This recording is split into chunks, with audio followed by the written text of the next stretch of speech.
buckle up and suit up your parachute pants. Or just wear a random Halloween costume you found on Amazon that was on sale that would arrive within 1 day shipping. Today we're going to cross into the blue and aim high as we take a supersonic audiovisual tour of one of America's most unique modern pieces of worship architecture, the United States Air Force Academy Cadet Chapel, smack dab in Colorado Springs. And if you're watching this on YouTube, the answer is yes. I cannot see a thing with these aviator sunglasses on. So I'm going to take these off for a moment.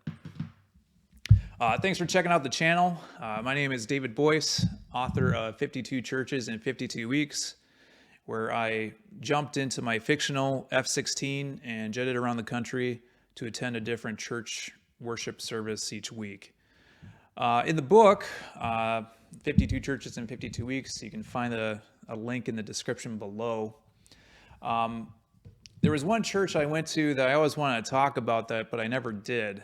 And that was the Air Force Academy Cadet Chapel.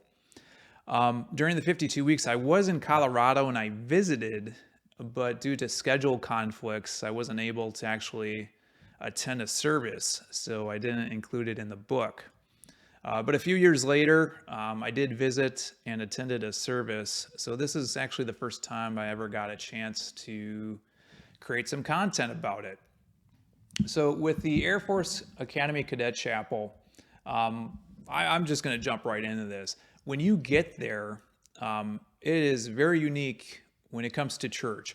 Visitors can expect to drive through a checkpoint to get in. So you stop for a guard who will check for your ID or your passport. So you may also be subjected to a vehicle search for a military protocol. It's completely strange if you're going for church.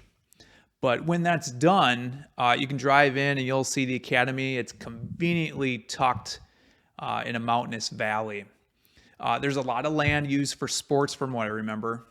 There were cadets competing on soccer fields, track, tennis courts, and other type of sporting fields. I think there were intramural type of sports between the guys and the girls.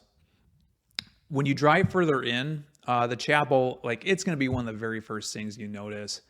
And, how can you not notice it? The building soars 150 feet high, and it consists of 17 spires made of tubular steel triangle pyramids. So each spire is 75 feet tall and weighs 5 tons. I was asked from a viewer in one of my last videos, 10 must-see churches in the United States, what was the significance of the number 17 when it came to the spires? And the answer is there is none. The original design, it called for 21 spires, but the budget was too expensive, so they cut out 4 of them. The changes, it didn't alter the design at all, so 17 it was. So outside the surrounding grounds, there's a lot of open space with various statues. From what I remember, there were statues of falcons, of various planes, and a few pilots. There's just a lot of historical significance before you enter. The Cadet Chapel itself, it began construction in 1959, and it was completed in 4 years. It was designed to meet the spiritual needs of cadets at that time, though it wasn't easy to get the approval for different religious facilities. So eventually a plan came together that would feature 3 distinct worship areas all under one roof. So you have the Protestant Chapel on the upper level, a Catholic chapel, and then a Jewish chapel, which are both on the lower level. So the Protestant chapel on the main level is going to be the one that everyone talks about. There's stained glass windows that provide these ribbons of color between the triangle pyramids, and then it will progress from dark to bright light as it reaches the altar. So with the change of color, it's supposed to represent coming from the darkness and then coming into God's presence, into the light of God. So at the front, the altar, it's a sleek marble slab that's about 15 feet long.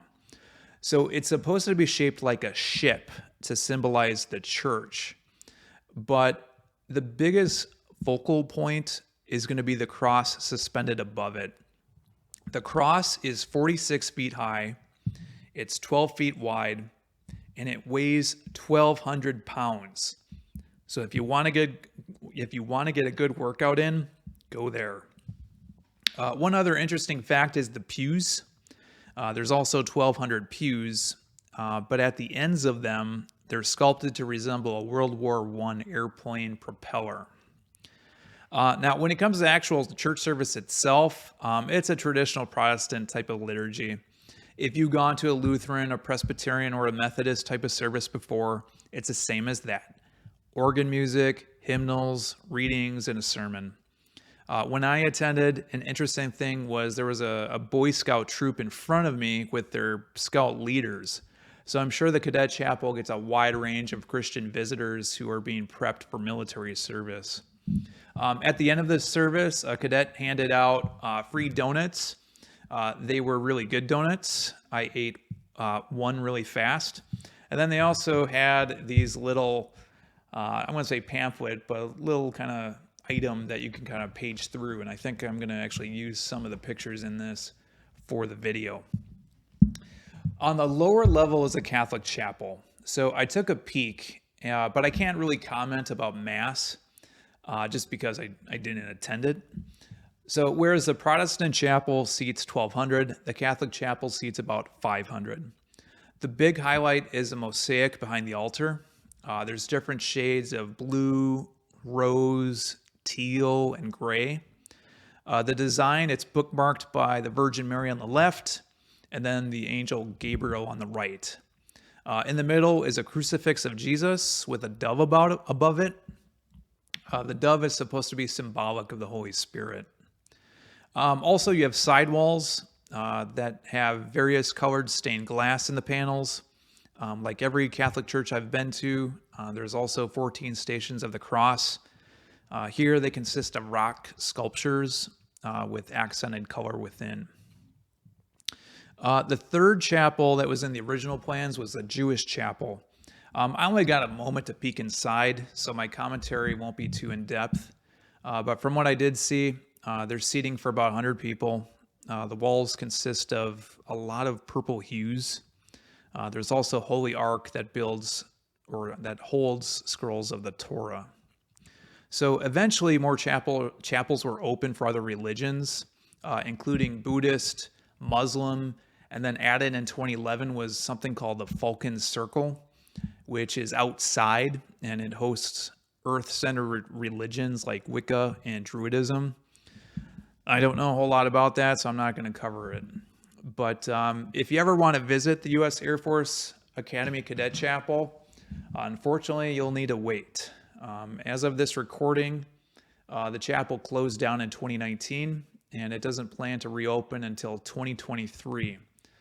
They are in progress of some necessary repairs that are going to cost about $158 million that they mentioned on their website. But overall, hey, when that does reopen, it's definitely a worship sanctuary that's worth visiting. But yeah, I guess that's all we got for today. Hope you enjoyed today's video. Hit the like and subscribe button. That helps out a ton when it helps other people looking for churchy type of content. Also, if you'd like to support my work, my book, 52 Churches in 52 Weeks, is on Amazon. Link is in the description below. So this is David Boice. Thanks for watching, and we'll see you next time.